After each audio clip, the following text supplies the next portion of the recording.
మార్పు లేని జీవితాలతో ఉంటున్నాయన. ఇదిగో తండ్రి, చల్లగానో వెచ్చగానో లేకుండా నువ్వు వెచ్చని పరిస్థితుల్లోనే ఉంటే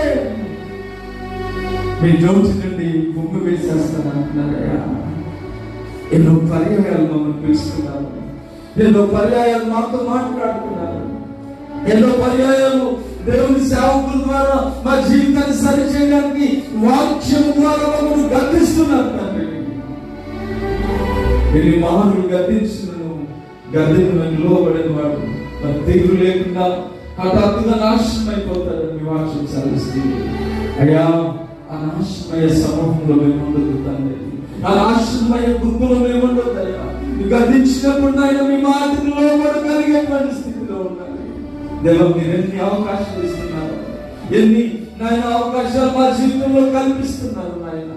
అవకాశాలు ఆయన మేము ఉపయోగించుకోలేకపోతున్నాం, ఆ అవకాశాలు ఏమిటి కోల్పోతున్నాం తండ్రి.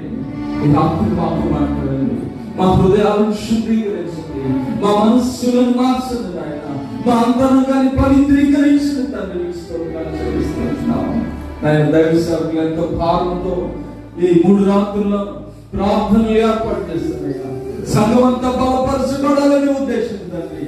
వారి స్వార్థమేమి కాదు నాయన, ఏ విధమైన స్వార్థం లేని స్థితిలో నాయన మీ సేవకుల ద్వారా జరిగిస్తున్నటువంటి ఈ 3 రాత్రుల విజ్ఞాపన ప్రార్థనలలో నాయన స్వార్థ సభలను మీ ఆత్మను మాతో ఉంచుతూ ఉంటున్న విధానాన్ని బట్టి వందనాలు చెల్లిస్తున్నాను.